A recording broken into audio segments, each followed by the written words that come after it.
Everyone, welcome to ರೇಖಾ ಪ್ರಕಾಶ್ ಮನೆ ಊಟ. ಬನ್ನಿ ಇವತ್ತು ಚಪಾತಿಗೊಂದು ಒಳ್ಳೆ ಸೈಡ್ ಡಿಶ್ ಮಾಡೋದು ಹೇಳ್ಕೊಡ್ತೀನಿ. ಮಸಾಲ ಎಗ್ ಫ್ರೈ ಮಾಡೋದು ಎಷ್ಟು ಸಿಂಪಲ್ ಗೊತ್ತಾ? ಯಾರು ಬೇಕಾದರೂ ಮಾಡ್ಬೋದು, ಬಿಗಿನರ್ಸು ಅಥವಾ ಅಡುಗೆಲಿ ಎಕ್ಸ್ಪರ್ಟ್ ಇರೋರು, ಮಾಡೋಕ್ಕೆ ಬರದೇ ಇರೋರು ಸಹ ಇದೊಂದು ವೀಡಿಯೋ ನೋಡ್ಕೊಂಡು ಒಂದೇ ಟೈಮಿಗೆ ಮಾಡ್ಬೋದು. ಅಷ್ಟು ಸಿಂಪಲ್ಲು ಮಾಡೋದು. ಆ್ಯಂಡ್ ಚಪಾತಿಗಂತೂ ಬೆಸ್ಟ್ ಕಾಂಬಿನೇಷನ್ ಅಂತಲೇ ಹೇಳ್ಬೋದು. ಬನ್ನಿ ಹಾಗಿದ್ರೆ ಹೇಗೆ ಮಾಡೋದು ಅಂತ ನೋಡ್ಕೊಳ್ಳೋಣ. ನಾನು ಮೊದಲಿಗೆ ಇಲ್ಲಿ ಒಂದು ಬಾಣಲಿ ಇಟ್ಕೊಂಡಿದ್ದೀನಿ. ಆ ಬಾಣಲಿಗೆ ಸ್ವಲ್ಪ ಎಣ್ಣೆ ಹಾಕ್ಕೊಂಡು ಬಿಸಿ ಆಗೋಕ್ಕೆ ಬಿಡ್ತೀನಿ. ಮೊದಲಿಗೆ ನಾವು ಇಲ್ಲಿ ಈ ಎಣ್ಣೆಗೆ ಜಾಸ್ತಿ ಏನೂ ಹಾಕ್ಕೊಳ್ಳೋದು ಬೇಕಾಗಿಲ್ಲ. ನಾನಿಲ್ಲಿ 4 ಮೊಟ್ಟೆ ತೊಗೊಂಡಿದ್ದೀನಿ. 4 ಮೊಟ್ಟೆ ಜೊತೆಗೆ ರೆಡ್ ಚಿಲ್ಲಿ ಪೌಡರು, ಅದು Kashmiri chilli powder, pepper powder ಮತ್ತು ಟರ್ಮರಿಕ್ ಪೌಡರು ಇಷ್ಟು ಸಾಕು. ಮತ್ತು ಸ್ವಲ್ಪ ಉಪ್ಪು. ಕಾಯ್ದಿರೋ ಎಣ್ಣೆಗೆ ಮೊದಲು ಟರ್ಮರಿಕ್ಕು ಮತ್ತು Kashmiri chilli powder, pepper powder ಮತ್ತು ಸ್ವಲ್ಪ ಸಾಲ್ಟ್ ಹಾಕ್ಕೊಂಡು ಈ ಥರ ಒಂಚೂರು ಲೈಟಾಗಿ ಫ್ರೈ ಮಾಡ್ಕೋಬೇಕು. ಅದಾದಮೇಲೆ 4 ಮೊಟ್ಟೆನ ನೀಟಾಗಿ ಒಡೆದು ಅದಕ್ಕೆ ಹಾಕ್ಕೊಂಡಿದ್ದೀನಿ ನಾನು.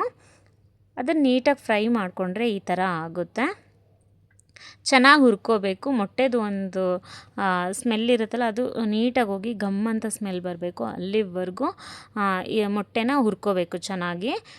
ಏನರಲ್ಲಿ ಅಂತಂದರೆ ರೆಡ್ ಚಿಲ್ಲಿ ಪೌಡರು ಮತ್ತು ಪೆಪ್ಪರ್ ಪೌಡರು, ಸಾಲ್ಟು, ಅರಿಶಿನ ಮತ್ತು ಎಣ್ಣೆ ಇಷ್ಟನ್ನು ಹಾಕ್ಕೊಂಡು ಚೆನ್ನಾಗಿ ಹುರಿದು ಎತ್ತಿಟ್ಕೋಬೇಕು.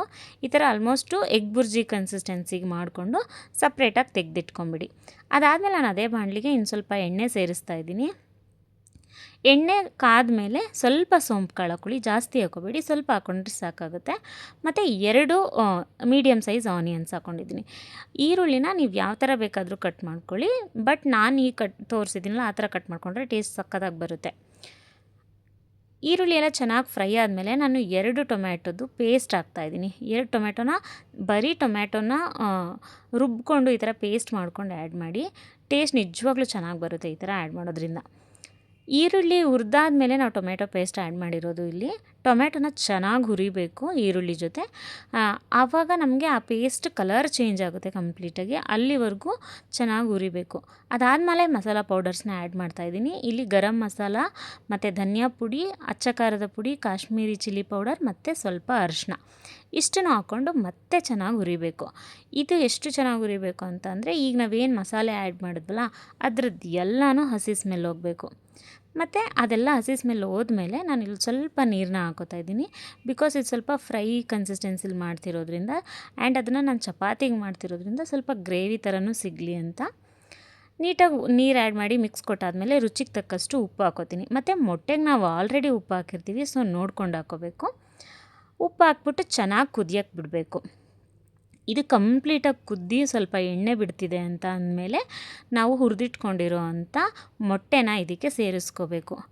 ನಿಜವಾಗ್ಲೂ ಎಷ್ಟು ಟೇಸ್ಟಿಯಾಗಿರುತ್ತೆ ಅಂತಂದರೆ, ಜಸ್ಟ್ 2 ಸ್ಟೆಪ್ಸು ಅಥವಾ 2 ಮೆಥಡ್ಸಲ್ಲಿ ಮಾಡೋದ್ರಿಂದ ಎಗ್ ಫ್ರೈದು ಟೇಸ್ಟ್ ತುಂಬ ಚೆನ್ನಾಗಿ ಬರುತ್ತೆ. ಸೊ ಟ್ರೈ ಮಾಡಿ ನೀವು ಒಂದ್ಸಲ. ಸೊ ನೋಡಿ, ಇದು ನೀಟಾಗಿ ಕುದೀತಾ ಇದೆ. ಇವಾಗ ನಾನು ಚೆನ್ನಾಗಿ ಮಿಕ್ಸ್ ಮಾಡಿಬಿಟ್ಟು ಕುದಿಯೋಕ್ಕೆ ಬಿಟ್ಟಿದ್ದೆ. ಇಷ್ಟೇ ಇದು ಚೆನ್ನಾಗಿ ಕುದ್ದಿ ಮೊಟ್ಟೆ ಮತ್ತು ಆ ಮಸಾಲೆ ಬ್ಲೆಂಡ್ ಆದರೆ ಮುಗೀತು. ಲಾಸ್ಟಲ್ಲಿ ಸ್ವಲ್ಪ ಕೊತ್ತಂಬರಿ ಸೊಪ್ಪು ಆ್ಯಡ್ ಮಾಡ್ಕೊಂಬಿಟ್ಟು ಸರ್ವ್ ಮಾಡೋದಷ್ಟೇ. ಚಪಾತಿಗಂತೂ ಎಂಥ ಕಾಂಬಿನೇಷನ್ ಅಂತೀರಾ, ಸೂಪರಾಗಿರುತ್ತೆ. ಇದಾಗಿತ್ತು ಇವತ್ತಿನ ಸ್ಪೆಷಲ್ ರೆಸಿಪಿ. ಯಾರೆಲ್ಲ ಈ ವಿಡಿಯೋನ ಸಬ್ಸ್ಕ್ರೈಬ್ ಮಾಡ್ದಲೇ ನೋಡ್ತಾ ಇದ್ದೀರೋ ಪ್ಲೀಸ್ ಒಂದು ಸಬ್ಸ್ಕ್ರೈಬ್ ಮಾಡ್ಕೊಂಡು ನೋಡಿ. ಹಾಗೆ ಈ ವಿಡಿಯೋ ನಿಮಗಿಷ್ಟ ಆಗಿದರೆ ಲೈಕ್ ಮಾಡಿ, ಶೇರ್ ಮಾಡಿ, ಕಾಮೆಂಟ್ ಮಾಡಿ. ರೆಸಿಪಿನ ನೀವು ಒಂದ್ಸಲ ಟ್ರೈ ಮಾಡಿ, ಖಂಡಿತ ನಿಮಗೂ ಇಷ್ಟ ಆಗುತ್ತೆ. Thank you so much.